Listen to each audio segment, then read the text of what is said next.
Dans notre dernière vidéo, on a testé les capacités tout-terrain de notre pick-up cellule Hector sur les pistes des monts du Forez. C'est plein! On n'avait pas les enfants à ce moment-là, et bien je dois dire que par moments ça a été un peu sportif, mais on y a pris beaucoup de plaisir et ça nous a permis de faire un peu mieux connaissance avec Hector sur ce genre de terrain. Et ça, c'était vraiment chouette. Salut à toi et bienvenue dans cette nouvelle vidéo. Aujourd'hui, on part tous en famille et direction les Alpes du Sud, plus précisément le parc du Mercantour. Alors dans cette vidéo, on va t'expliquer comment on a fait pour trouver des spots pour la nuit, mais pas n'importe quel spot, c'est vraiment les meilleurs spots qu'on ait pu trouver. Donc que ce soit sur les applications, que ce soit via Google Maps ou que ce soit complètement par hasard, on t'explique tout ça. Allez, c'est parti!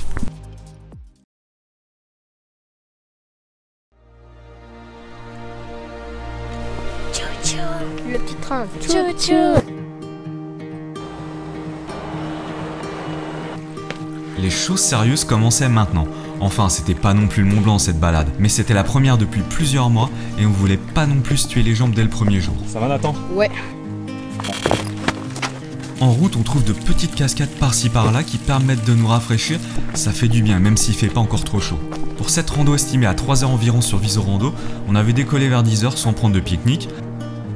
Tiens Nico, le chemin là, c'est par là qu'on est passé. On arrive au premier belvédère. Bref, en comptant les arrêts pour boire, le drone, les photos, les vidéos, surtout que souvent je suis un petit peu pointilleux, on va dire, ou même carrément chiant. On peut le dire aussi, car je demande à chacun de se placer. Toi tu te mets là, toi comme ça, toi avance un peu, sans compter les arrêts pour contempler le paysage. Tu arrives? Non. Oui, ne l'oublions pas que c'est quand même le but de la balade de profiter un peu de ce que la nature a à nous offrir, non? Bref, on était légèrement optimistes sur le planning. La forêt laisse place peu à peu à une immense dalle rocheuse avant l'ascension finale. Ouais, j'y vais un peu fort, mais l'idée est là. Et surtout, on avait oublié une chose importante, c'était que le midi, normalement, on doit manger en fait. Et nous, on avait oublié ce détail. Encore moi et Céline, ça va, on peut tenir, mais Nathan et Nico, ces deux morphales, eh bien, c'était pas gagné. On est arrivé au sommet. C'est vraiment incroyable. On a une vue à 360.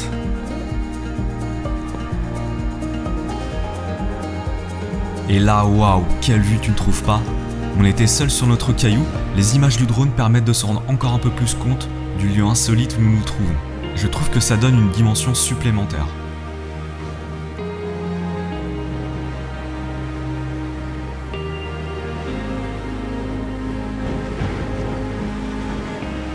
Pour info, c'est finalement ici qu'on se posera pour déjeuner.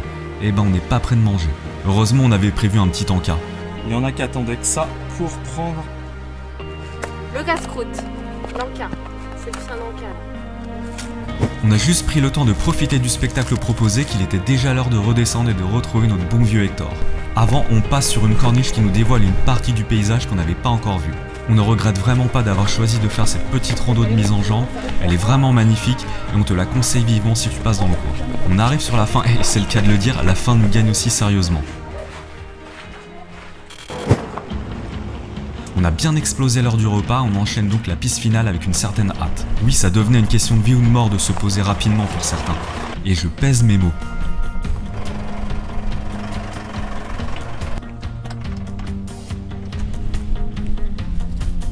On déplie le store, on prépare à manger, on met la table. Ce sera pâte ce midi. Enfin, cet après-midi, je sais pas trop comment on dit du coup. Pourtant, on a l'habitude de randonner, mais c'est à croire qu'on n'apprend pas de nos erreurs. C'est triste, mais c'est comme ça. Voire même un peu inquiétant, je trouve. Allez, on se dit qu'on fera mieux la prochaine fois. Ah oui aussi, c'était ma première rando avec mes nouvelles chaussures. Je suis trop content, même pas une seule ampoule. Quoi Céline? Tout le monde s'en fout? Bon bah je le mettrai pas dans la vidéo alors. Après s'être bien reposé, on a commencé à chercher un endroit pour passer la nuit et c'est là que ça s'est compliqué. Je t'explique. En fait, on voulait trouver un spot par nous-mêmes, tout seul. On voulait pas utiliser les applications, mais en fait, ça s'est vite compliqué. Je te recommande pas forcément cette solution parce que tu peux passer beaucoup de temps à en trouver. Donc, ce qu'on a fait, c'est qu'on a décidé d'en repérer un sur un site comme style Park Fortnite et on s'était dit qu'on pourra chercher un petit peu autour et si vraiment on trouvait pas, eh bien, on pourra revenir à cet endroit comme un peu une solution de secours. Et on s'est dit aussi avec notre 4x4 qu'on pourra peut-être trouver plus facilement un endroit un peu plus isolé et comme ça en plus on pourra presque avoir l'impression de l'avoir trouvé par nous-mêmes et ça c'est super satisfaisant.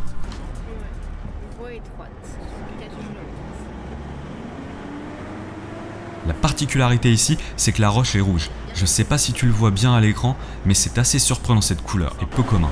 D'ailleurs cette couleur, c'est dû à l'oxyde de fer des cendres volcaniques il y a environ 250 millions d'années. Voilà. Merci Wikipédia. Finalement, on dormira sur un super spot tout en haut de la montagne accessible par un chemin délicat. C'est un peu plus haut que l'endroit indiqué sur l'application et c'est pas plus mal. On domine tout le monde et on aperçoit au loin 2 vannes rester sagement en bas. Tout excité d'avoir presque trouvé tout seul notre bivouac, on décide de faire un feu dans le foyer existant. On n'était manifestement pas les premiers à en faire un. Et pendant ce temps, Céline préparait la quiche pour demain. Bon, c'était pas ce qui était prévu au début, mais certains éléments extérieurs ont un petit peu gâché la fête. Bon, et ben ça sera pour une prochaine fois.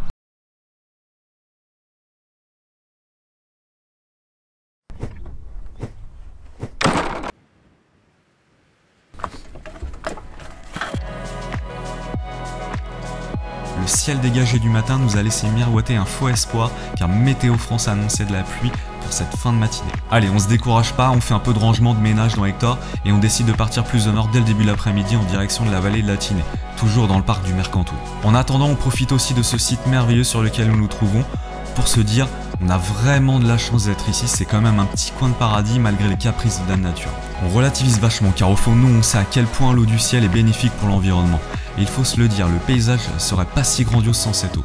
Du moins il sera différent, donc on le prend avec philosophie.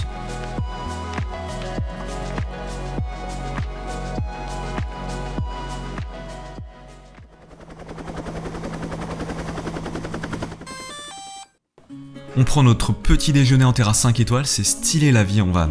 Car chaque jour on a une vue différente, on ne s'en lasse pas. Allez, on descend de notre montagne en quête d'un nouvel endroit pour dormir. Cette fois on utilise uniquement Google Maps pour repérer une piste dans l'espoir de trouver un petit renfoncement assez plat pour pouvoir poser Hector tranquillement. Hector il tangue pas mal sur la piste. J'espère qu'une fois qu'on aura changé les amortisseurs et les lames pour en prendre des extra heavy, on sera un peu plus stable.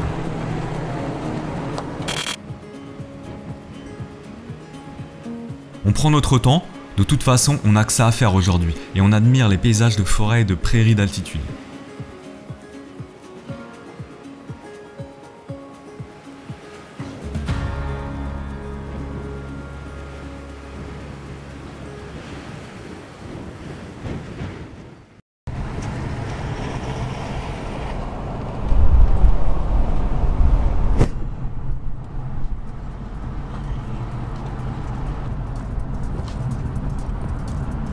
On trouve facilement le spot malgré la pluie et on est plutôt satisfait du résultat. C'est le genre d'endroit en contrebas de la piste au calme avec la rivière à côté. Enfin la rivière elle est pas calme du tout. Le bruit de l'eau nous bercera sûrement pendant la nuit ou pas. C'est vraiment un endroit à rêver mais ça sera que le lendemain qu'on prendra toute la mesure de la beauté du site qu'on venait de dénicher. Une vraie pépite. Demain matin, on part d'ici, on fait tout ça à pied jusqu'au refuge de Gerlog et ensuite on part en hors sentier en suivant des cairns apparemment et on fait le tour des lacs de Gerlog.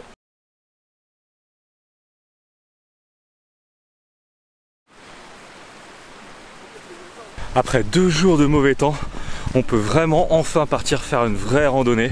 Ça va faire du bien, surtout qu'aujourd'hui il prévoit un grand ciel bleu. Ça va vraiment nous changer. Allez, on t'emmène découvrir ça, c'est parti. 1h30 pour aller au refuge. On est à l'entrée du parc du Mercantour. Donc ici on n'a pas le droit au drone. J'ai laissé mon drone moustique dans Hector car vu qu'on ne l'utilise pas, ça ne servait à rien de l'emmener. Mon sac il est déjà assez lourd, j'ai le pique-nique, j'ai tout mon matériel vidéo. Donc je voulais pas alourdir plus mon sac que ce qu'il fallait. Enfin on arrive au soleil. Il est au-dessus de la montagne.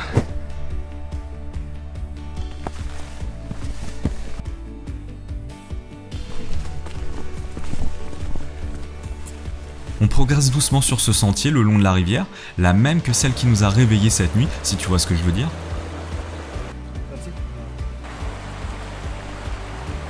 Dans la vallée, la lumière dorée du matin est vraiment magnifique. Les cairns sont de plus en plus gros, ça doit prendre du temps pour fabriquer ces structures pyramidales. En tout cas, on ne risque pas de se tromper. On approche des alpages et c'est précisément ici que commence la première difficulté. Enfin, c'est pas celle à quoi on s'attendait réellement. On contourne le refuge car il y a des moutons et des chèvres et ils sont gardés par des patous qui commencent à venir aboyer vers nous en courant. donc on n'a pas pris de risque. Quelques minutes plus tard, le troupeau s'éloignera vers le fond de la vallée avec les patous bien sûr. Et nous attaquons maintenant la partie la plus difficile entre guillemets, c'est celle hors sentier qu'on avait repérée sur la carte la veille. On est arrivé au premier lac, il en reste encore 2. Maintenant il n'y a plus de sentier, on a quitté le GR et on suit les cairns pour pouvoir atteindre les 2 derniers lacs. C'est un petit peu plus sportif mais ça donne un petit goût d'aventure supplémentaire qu'on adore.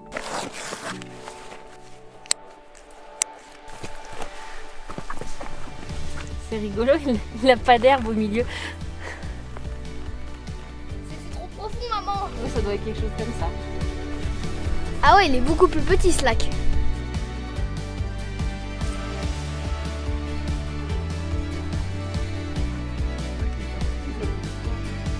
Petite pause bien méritée au dernier lac et en plus on a de la chance, c'est le plus beau. On redescend vers le refuge, cette fois sans les patous. Yes!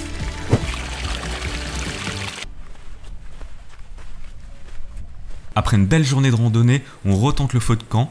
Les garçons ont été motivés pour aller récupérer du bois mort sur les berges de la rivière.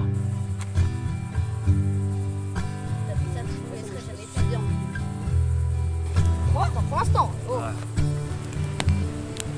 Donc petit apéro tranquille au coin du feu. On n'est pas bien là? Des moments comme celui-ci en famille font vraiment du bien. On se repose, on discute, on rit et aussi on parle de nos projets futurs. Bref, la vraie vie.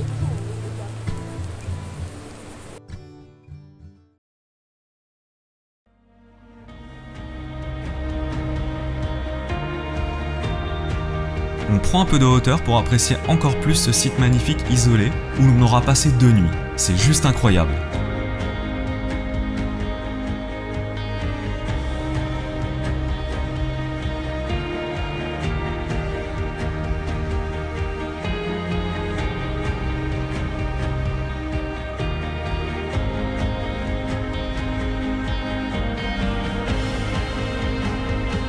Aujourd'hui, on se lance dans ce qu'on pourrait qualifier de randonnée de la semaine. 1200 mètres de dénivelé, 8 heures de marche, c'était The Rando. Celle que je voulais faire même avant de partir dans ce road trip. Autant te dire qu'on en attendait beaucoup, surtout moi. Et on n'a pas été déçus. On est en direction du col de Fer, on n'est plus très loin. C'est les dernières centaines de mètres. Et il se trouve exactement ici.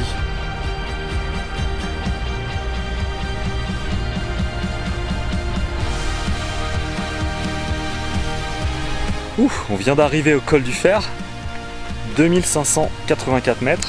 On a une super vue à 360, ça valait vraiment le coup. Un truc qui est marrant, c'est que ici, là, c'est la frontière côté France et côté Italie. Il nous reste encore 1 heure de randonnée avant midi pour arriver au lac et refuge de Vence. Donc normalement, ça doit être un super spot et d'ailleurs, c'est le but de la balade.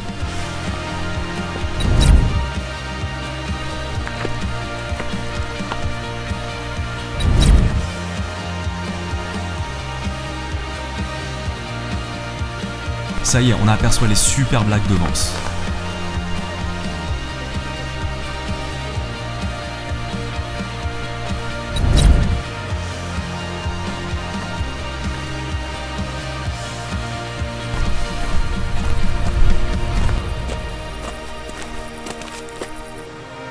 On décide de se poser au bord du lac et là, quelle surprise, on tombe sur une marmotte peu farouche qui s'approche de nous comme jamais. Elle était si près qu'elle finira par mordre Céline au doigt lorsqu'elle la prendra en photo avec son smartphone. Un grand moment, sans gravité bien sûr. On a bien rigolé. Tu veux sentir? Essaye de le manger. Allez, essaye de le manger.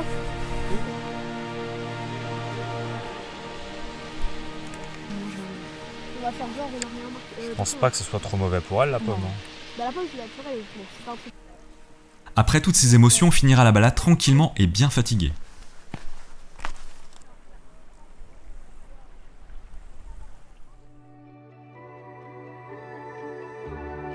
Ce que tu vois, c'est le 3e spot qu'on a trouvé et cette fois, on s'est pas cassé la tête. C'est du 100% Park Fortnite. Et je le qualifierais de peu touristique, car c'est celui par lequel on accède sur une piste avec le symbole 4x4 sur fond orange. Bon, faut pas exagérer non plus, on peut aussi y aller en fourgon sans 4x4. Et là, surprise, on a eu la visite de la propriétaire qui nous a autorisé à rester pour la nuit, car c'était un terrain privé, et ça, ce n'était pas mentionné sur l'application. Donc je te conseille de faire très attention où tu décides de bivouaquer, et de ne pas accorder une confiance aveugle à ce que tu lis sur les sites de ce genre. Toutefois, le bon comportement à adopter, c'est d'être discret pour ne pas déranger. Là notamment, c'était des vaches. Donc, on ne perturbe pas la tranquillité des animaux, voilà. Respecter le lieu, ne pas laisser de déchets, bref que du bon sens quoi. Et ça fait du bien de le rappeler de temps en temps.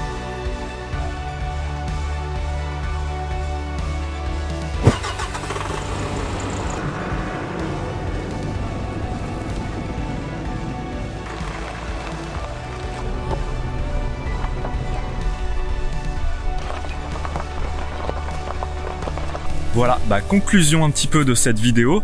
Il y a plusieurs méthodes pour trouver un spot. Donc que ce soit sur les applications, que ce soit via Google Maps, ou alors que ce soit complètement en mode libre. C'est à toi de choisir, c'est à toi de faire comme tu veux. Et c'est à toi de faire un petit peu en fonction du temps que tu as disponible et de tes envies bien sûr. Ce qui est important, c'est de bien respecter les lieux, respecter les interdictions. Et puis après, t'as plus qu'à te laisser guider par tes envies. Et puis tu pourras aussi, comme nous, trouver des spots qui sont vraiment super sympas, même en pleine saison. Voilà, si t'as aimé cette vidéo, n'oublie pas toujours comme d'habitude de liker, de partager et de t'abonner bien sûr. N'oublie pas surtout d'activer la petite cloche pour les notifications, comme ça tu seras prévu dès qu'il y a une nouvelle vidéo. Et aussi le petit pouce bleu, ça fait toujours plaisir. Pour nous suivre, il y a Instagram sur Michael's Family Van, comme d'hab. Et sur ce, je te dis à bientôt pour de nouvelles aventures. Ciao!